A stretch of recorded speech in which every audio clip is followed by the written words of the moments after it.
তোমাদেরকে মজা দেওয়ার জন্য আবারও একটি নতুন গল্প নিয়ে হাজির হলাম। গল্পটি শোনার মতো, আশা করি তোমাদের দাঁড়িয়ে যাবে এবং তোমরা হাতের কাজ করতে সবাই হেডফোন নিয়ে বসে যাও। যদি আমার গল্প শুনে মজা পাও তাহলে অবশ্যই আমার চ্যানেলটি সাবস্ক্রাইব করবে। তো চলো বন্ধুরা, আমরা কথা না বাড়িয়ে আসল গল্পে চলে আই। আমি অনেক দেখাশোনার পরে শেষে একটা গরিব মেয়েকে বিয়ে করেছিলাম।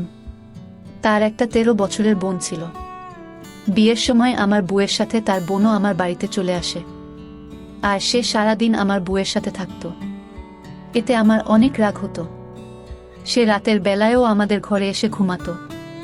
একদিন আমি আমার বউয়ের উপর অনেক রাগ দেখালাম আর অন্য ঘরে গিয়ে দরজা বন্ধ করে দিলাম। তারপরে যখন আমি ওই ঘরে ঢুকলাম তখন আমার মনটা বেরিয়ে গেল, কারণ ওখানে তো বিয়ের প্রথম রাতে যখন আমি ঘরে আসি তখন আমি অনেক আনন্দে ছিলাম। আমি বিয়ের প্রথম রাতের উপহার তো এনেছিলামই, তার সাথেও ভালোবেসে আর একটা উপহার কিনে এনেছিলাম। আমি ওর জন্য ফুলের মালা কিনে এনেছিলাম, কারণ আমি জানতাম মেয়েদের এই ধরনের উপহার অনেক পছন্দ। কিন্তু যেই আমি আমার ঘরের দরজাটা খুললাম আমি অবাক হয়ে উঠলাম। সামনের দৃশ্যটা অনেক আশ্চর্যের। আমার বউয়ের 13 বছরের বোন তার সাথে বসেছিল আর সে কাঁদছিল। এ কান্না কোনো সাধারণ কান্না নয়, সে অনেক কাঁদছিল। সে আমার রিক্তাকে অনেক চিন্তায় ফেলে দিয়েছিল। রিক্তা তার বোনকে ধরে সান্ত্বনা দিচ্ছিল। আমি গিয়ে জিজ্ঞেস করলাম, রিক্তা, ওর কি হয়েছে? ওর শরীর ঠিক আছে তো? রিক্তা বলে, হ্যাঁ ঠিক আছে। ও কাঁদছে কারণ আমি নতুন জীবন শুরু করতে চলেছি, তাই ওর মনে হচ্ছে ওকে দেখার আর কেউ নেই। ওকে দেখে আমার খারাপ মনে হয়। আমি এগিয়ে গিয়ে মীরার মাথায় হাত রেখে বলি, তোমার কোনো চিন্তা নেই। তুমি রিক্তার বোন হও, তার মানে তুমি আমারও বোন। তুমি আমাদের সাথে এই বাড়িতেই থাকবে। রিক্তা, তুমি এই কথাটা ওকে বলনি? রিক্তা বলে, হ্যাঁ আমি বলেছি, কিন্তু ও ছোট তো, ও ঠিক ভরসা পাচ্ছে না। কিছুদিন সময় দাও, ও ঠিক হয়ে যাবে। স্বামীর একটা কথা বলবো। আমি হেসে বলি, রিক্তা, তোমার অনুমতি নেওয়ার কোনো প্রয়োজন নেই। রিক্তা বলে, স্বামীরও কি আজ আমার সাথে ঘুমাতে পারে? যতদিন না ও স্বাবলম্বী হচ্ছে আমি ওকে ছাড়তে পারছি না। ও একা থাকতে অনেক ভয় পায়। মা বাবা এই পৃথিবী ছেড়ে চলে যাওয়ার পর থেকে ও ছোটখাটো ব্যাপারে ভয় পেয়ে নিজের শরীর খারাপ করে বসে। আমি বিয়ের পরে ওকে নিয়ে হাসপাতালে দৌড়াদৌড়ি করতে চাই না। আমি রিক্তার অসুবিধাটা বুঝতে পারি। আমি বলি, ঠিক আছে, তুমি আজ ওকে নিয়ে এই ঘরেই ঘুমিয়ে পড়ো। আমি বরং অন্য ঘরে গিয়ে ঘুমাচ্ছি। রিক্তা উঠে আমার কাছে এসে বলে, আপনার এই উপকার আমি কোনোদিন ভুলব না। আমি চিরটাকাল আপনার কাছে ঋণী থাকব। শুধু আপনাকে আর একটা অনুরোধ করছি, বাড়ির কেউ যেন জানতে না পারে যে আপনি অন্য ঘরে ঘুমাচ্ছেন। শ্রীলেখা অনেক তাড়াতাড়ি নিজেকে সামলে নেবে, তারপর সে আর রাগ করবে না। আমি বলি, রিক্তা, আমি তোমার অবস্থাটা বুঝতে পারছি, তুমি চিন্তা করো না। তাছাড়া কালকেই সব অতিথিরা ফেরত চলে যাবে, তারপর আমরা তিনজনই এই ঘরে ঘুমাতে পারব। এই বলে আমি ঘর থেকে বেরিয়ে গেলাম। রিক্তাকে আমি শান্তি দিলাম, কিন্তু আমি নিজেকে কি করে শান্ত করি? আমি ভাবছিলাম যে শ্রীলেখা কি এইভাবে সব সময় আমাদের মধ্যে চলে আসবে? আমি কি রিক্তার কথা মেনে নিয়ে ভুল করলাম? আমি অনেক কষ্টে নিজের মাথা থেকে এইসব কথা দূর করি। আমার মনে হলো যে ছোটরা এরকমই হয়, তারা যাকে ভালোবাসে তাকে অন্য কারোর সাথে দেখতে পারে না। আমি শ্রীলেখার অনেক ভালোভাবে খেয়াল রাখতে শুরু করলাম। সে একটা সরল সাদাসিধে মেয়ে। সে একটু ভয় ভয় থাকে। এমনিতেই আমার এরকম ছোটদের উপর অনেক দয়া ছিল। আমি বুঝতে পারি যে তার সাথে অনেক খারাপ কিছু হয়েছে, তাই সে এই রকম হয়ে গেছে। আমাদের বিয়ের 1 সপ্তাহ পার হয়ে গেল, কিন্তু এখনো শ্রীলেখা তার দিদির ঘরে ঘুমিয়ে থাকে। একদিন আমি শ্রীলেখার জন্য একটা ব্যাগ কিনে আনি। আমার বই কিনে আনার ইচ্ছে ছিল, কিন্তু আনতে পারলাম না, কারণ আমি জানতাম না শ্রীলেখা কত দূর পড়াশোনা করেছে। আমি বাড়ি এসে দেখি রিক্তা রান্না করতে ব্যস্ত, আর শ্রীলেখা উঠোনে বসে তার দিদিকে দেখছে। আমি হাসি মুখে শ্রীলেখার পাশে গিয়ে বসলাম। রিক্তা আমাকে দেখে সাথে সাথেই সব কাজ ছেড়ে উঠোনে চলে আসে। আমি রিক্তাকে ইগনোর করে শ্রীলেখাকে বলি, দেখো শ্রীলেখা, আমি তোমার জন্য উপহার নিয়ে এসেছি। শ্রীলেখা আমাকে দেখে কাঁদতে শুরু করে। সে দৌড়ে গিয়ে তার দিদির পিছনের দিকে লুকিয়ে পড়ে। আমি ওর ব্যবহার দেখে অবাক হয়ে গেলাম। ও সবসময় এরকম লুকিয়ে লুকিয়ে কেন থাকে? কিন্তু তখন আমি জানতাম না যে এ কেনর উত্তর। যখন আমি জানতে পারবো তখন আমার একটা বড় কষ্ট পাব। আমি আদর করে বললাম, শ্রীলেখা আমার কাছে এসো, দেখো আমি তোমার জন্য ব্যাগ এনেছি। আমার কথা শুনে শ্রীলেখা আরও কাঁদতে শুরু করে। রিক্তা আমার দিকে রেগে তাকায় আর বলে, আপনি দয়া করে আমার বোনের থেকে দূরে থাকুন। আপনি আমার স্বামী হন, কিন্তু শ্রীলেখার তো কেউ হন না, তাই আপনি দয়া করে ওর সাথে কথা বলবেন না। রিক্তার কথাগুলো আমাকে অনেক আঘাত দিল। আমি তো শ্রীলেখাকে নিজের বোনের মতনই দেখতাম। আমার অনেক রাগ হয়ে গেল। আমি রিক্তাকে বলি, আমি যখন শ্রীলেখার কেউ হই না তখন তাকে আমার বাড়িতে কেন রেখেছ? এই বলে আমি বাড়ি থেকে বেরিয়ে গেলাম। আমি রাস্তায় ঘুরতে থাকি। নিজের ব্যবহারের জন্য আমার আফসোস হচ্ছিল। শ্রীলেখা তো আমার বাড়িতে থেকে যায়নি, আমি ওকে থাকতে বলেছি তাই ও আছে। বাড়িতে তো আমরা 3টে মাত্র লোক। ওরা আসার আগে আমার বাড়িটা একদম চুপচাপ আর ফাঁকা থাকত। আমার মা 2 বছর আগে এই পৃথিবী ছেড়ে চলে গেছেন। তারপর থেকে আমি একদম একা হয়ে গিয়েছিলাম। নিজের খেয়াল নিজেকেই রাখতে হতো। আমি বাড়িতে একা থাকতাম, তাই কোনো কাজের মেয়ে আমার বাড়িতে কাজ করতে চাইতো না। আমার এক বন্ধু আমাকে বিয়ে করার পরামর্শ দেয়। আমি তাকে বলি আমার জন্য একটা পাত্রী খুঁজে দিতে। সে আমাকে বলে যে তার চেনা একটা গরিব মেয়ে আছে যার নাম রিক্তা। সে আমাকে বলেছিল যে রিক্তাকে বিয়ে করলে তার ছোট বোনকেও আমার বাড়িতে নিয়ে আসতে হবে। আমাকে তার দেখাশোনা করতে হবে, তার লেখাপড়ার খরচা দিতে হবে। তারপর ও যখন বড় হয়ে যাবে তখন একটা ভালো ছেলে দেখে তার বিয়ে দিয়ে দিতে হবে। আমিও উদার মনে রিক্তার বোনের দায়িত্ব নিতে রাজি হয়ে যাই, কারণ ভগবান আমাকে যা দিয়েছিল তাতে আমি অনায়াসে তার খাওয়া পড়া আর লেখাপড়ার খরচা চালাতে পারব। তখন কি আর আমি জানতাম যে শ্রীলেখা আর 5টা ছোটদের মতন নয়, সে একটু অন্যরকম। সে একদিন আমার গলার কাটা হয়ে উঠবে, যাকে আমি না গিলতে পারবো না ফেলতে পারবো। আমি ঠিক করলাম যে আমি কিছুদিন অপেক্ষা করব, দেখব যে শ্রীলেখার বোধ বুদ্ধি হয় কিনা। তারপর আমি কিছু একটা করব। আমি বাড়ি ফেরার আগে হোটেল থেকে খাবার কিনে নিয়ে গেলাম। আমি জানি যে রিক্তা আমার উপরে অনেক রেগে আছে, ওর রাগটা আমাকেই ভাঙাতে হবে। আমি যখন বাড়ির দরজার সামনে গিয়ে দাঁড়াই তখন শ্রীলেখার গলার আওয়াজ আমার কানে আসে। সে তার দিদিকে বলছিল, দিদি তোর কি এবার ছাড়াছাড়ি হয়ে যাবে? আর তুই আমার সাথে আমাদের বাড়িতে ফেরত চলে যাবি, যেখানে শুধু তুই আর আমি থাকব। তৃতীয় কোনো ব্যক্তিকে সহ্য করতে হবে না। রিক্তা রেগে গিয়ে শ্রীলেখাকে চুপ করতে বলে। শ্রীলেখা হাসতে শুরু করে আর বলে, এখন তো তোর রাগী স্বামীটা বাড়িতে নেই, এখন তুই আমাকে আমার আসল নাম ধরে ডাকতে পারিস। এই কথাটা শুনে আমি অনেক অবাক হলাম। শ্রীলেখার আরও একটা নাম আছে যেটা আমার থেকে লুকিয়ে রাখা হয়েছে, কিন্তু কেন? আমার মনে অনেকগুলো প্রশ্ন ঘুরপাক খাচ্ছিল, যার উত্তর আমার কাছে ছিল না। আমি দরজাটা খুলে বাড়ির ভিতরে ঢুকলাম। রিক্তা আমাকে দেখে দৌড়ে আসে আর বলে, আপনি কোথায় চলে গিয়েছিলেন? আমার আপনার জন্য অনেক চিন্তা হচ্ছিল। আমি এটা দেখে খুশি হলাম যে রিক্তা আমার উপরে রেগে নেই। আমরা যখন কথা বলছিলাম তখন শ্রীলেখা আবার কাঁদতে শুরু করে আর বলে, দিদি তুই এর সাথে কথা বলিস না। এ আমার দিকে রাগি রাগি চোখে তাকায়। তোর স্বামীটা অনেক খারাপ। রিক্তা সন্দেহের চোখে আমার দিকে তাকায়। আমি বলি, আমি কেন তোমার উপর রাগ করব শ্রীলেখা? রিক্তা বলে, আমি আপনাকে আগেও বলেছি আপনি আমার বোনের সাথে কথা বলবেন না। এই বলে সে রিক্তার হাত ধরে তাকে নিজের ঘরে নিয়ে চলে গেল। আমি হতবাক হয়ে দাঁড়িয়ে রইলাম।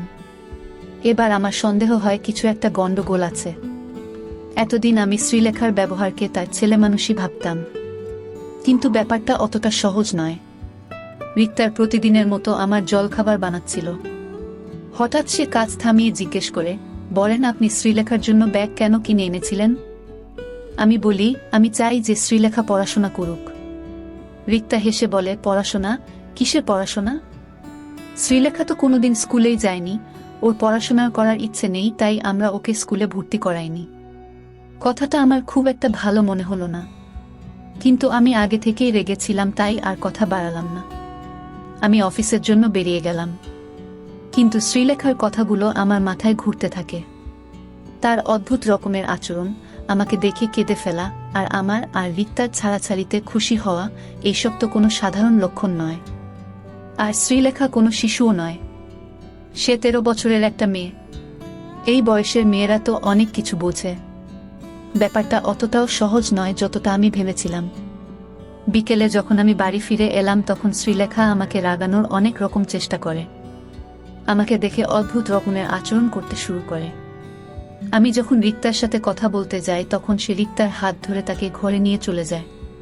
কিছুক্ষণ পরে রিক্তা বাইরে এসে আমাকে বলেন আপনি রাতের খাবারটা খেয়ে নিজের ঘরে চলে যান, তারপর আমরা 2 বোন খেতে বসব। শ্রীলেখা রাগ করে বসেছে যে যতক্ষণ আপনি বাইরে থাকবেন ততক্ষণ ও ঘরের বাইরে বেরোবে না। আমার তো অনেক রাগ হচ্ছিল, কিন্তু আমি কোন রকমে নিজেকে সামলে রিক্তাকে বললাম, ঠিক আছে শ্রীলেখা না হয় পরে খাবে, কিন্তু তুমি তো আমার সাথে বসে খাও। রিক্তার উত্তরে আমার মাথায় রাগ উঠিয়ে দিল। সে বলেন আপনি তো জানেন যে শ্রীলেখা কিরকম রাগী মেয়ে, ও হাঙ্গামা শুরু করবে, তাই আপনি আমার কথা মেনে নিন। এই বলে রিক্তা নিজের ঘরে চলে যায়। আমি আর নিজের রাগ সামলাতে পারলাম না। আমি নিজের উপর নিয়ন্ত্রণ হারিয়ে ফেলি আর রিক্তার ঘরের দিকে যেতে থাকি। আমি রিক্তার আওয়াজ শুনতে পাচ্ছিলাম। সে শ্রীলেখাকে বলছিল, বাবার সাথে যদি তুইও এই পৃথিবী ছেড়ে চলে যেতিস তাহলে আমি শান্তি পেতাম, অন্তত আমার জীবনটা বেঁচে যেত। কে জানে তুই আমার কোনো পাপের শাস্তি। আমি দরজাটা খুলে ঘরের ভিতরে ঢুকে শ্রীলেখার হাত ধরে তাকে বাইরে নিয়ে এলাম। এটা দেখে রিক্তা অবাক হয়ে যায় আর বলেন আপনি আমার বোনকে কোথায় নিয়ে যাচ্ছেন? ওর হাতটা ছেড়ে দিন, মনে হচ্ছে আপনি নিজের মধ্যে নেই। সত্যি বলতে আমি নিজের মধ্যে ছিলাম না। আমার বোধ বুদ্ধি কাজ করছিল না। যদি করত তাহলে আমি এমনটা করতাম না। আমি শ্রীলেখাকে নিয়ে গিয়ে অন্য একটা ঘরে বন্ধ করে দিলাম। তারপর রিক্তার হাত ধরে তাকে আমার ঘরে নিয়ে এলাম। এসে আমি রিক্তাকে জিজ্ঞেস করলাম, আমাকে সত্যি করে বলো তোমার বোন এইরকম ব্যবহার কেন করে? রিক্তার চেহারার রং পরিবর্তন হয়ে গেছিল। সে কাঁদতে শুরু করে আর বলেন আপনার 2টি পায়ে পড়ি, আপনি আমার বোনকে ছেড়ে দিন। ও অনেক ভীতু, ও অনেক ভয় পেয়ে যাবে, ও শেষ হয়ে যাবে। ও একটা রাত তো দূরের কথা, একটা মুহূর্তে আমাকে ছাড়া থাকতে পারে না। আমি আওয়াজ করে বলি, কেন? আজকাল তো ছোট ছোট মেয়েরাও তাদের মাকে ছেড়ে থাকতে পারে। এ তোমার কি রকম বোন যে তোমাকে ছাড়া এক মুহূর্তে থাকতে পারে না? আমার এইসব একদম পছন্দ নয়, আর আমি আর এইসব সহ্য করব না। তুমি তোমার এইসব কান্নাকাটি বন্ধ করো। কিন্তু সে আরো কাঁদতে থাকে। আমি ঘরের বাইরে বেরিয়ে এসে ঘরে তালা দিলাম। তারপর নিজের ঘরে এসে দরজাটা বন্ধ করে দিলাম যাতে রিক্তা আর শ্রীলেখার আওয়াজ আমার কানে না আসে। 2 বোন মিলে দরজায় আওয়াজ করছে। মনে হচ্ছিল তারা পারলে দরজাটাই ভেঙে ফেলবে। বেশ কিছু ঘন্টা ধরে এটাই চলতে থাকে, কিন্তু ভোর হওয়ার কিছুক্ষণ আগে 2 জনেই থেমে যায়। 2টা ঘর থেকে কোনো আওয়াজ আসে না। আমি বাধ্য হয়ে শ্রীলেখার ঘরের দিকে গেলাম। আমি শ্রীলেখার কাছে ক্ষমা চেয়ে তাকে রিক্তার কাছে নিয়ে যেতে চেয়েছিলাম, কিন্তু যেই আমি শ্রীলেখার ঘরের দরজাটা খুললাম আমার হাত পা ঠান্ডা হয়ে গেল, কারণ ওই ঘরে তো একটা ছেলে বসে আছে। আমি কাছে যেতেই সে ভয় পেয়ে কাঁদতে শুরু করে। আমি তাকে বলি, আমার সামনে চোখের জল ফেলে কোনো লাভ হবে না। সত্যি করে বলো তুমি কে, আর শ্রীলেখা কোথায়? ছেলেটা কাঁদতে কাঁদতে বলে, আমি যদি আমার সত্যিটা আপনাকে বলি তাহলে আপনি আমাকে বিক্রি করে দেবেন না তো? শুনে আমি অবাক হয়ে গেলাম। বললাম, না না, আমি কেন তোমাকে বিক্রি করে দেব? এই শুনে ছেলেটা একটু শান্তি পেল আর সোফায় গিয়ে বসে পড়ল। তার মুখে একটা উজ্জ্বল ভাব দেখলাম। সে বলে, যখন আমি এই পৃথিবীতে এসেছিলাম তখন আমার বাড়িতে শোক পালন করা হয়েছিল। মনে হয়েছিল যেন আমি জন্মাইনি, আমি এই পৃথিবী ছেড়ে চলে গেছি।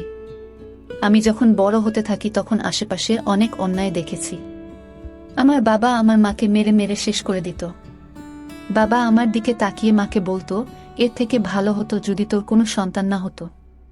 কিন্তু এটা তুই কাকে এই পৃথিবীতে এসেছিলি? বাবার কথা শুনে আমি আয়নার সামনে এসে দাঁড়াতাম।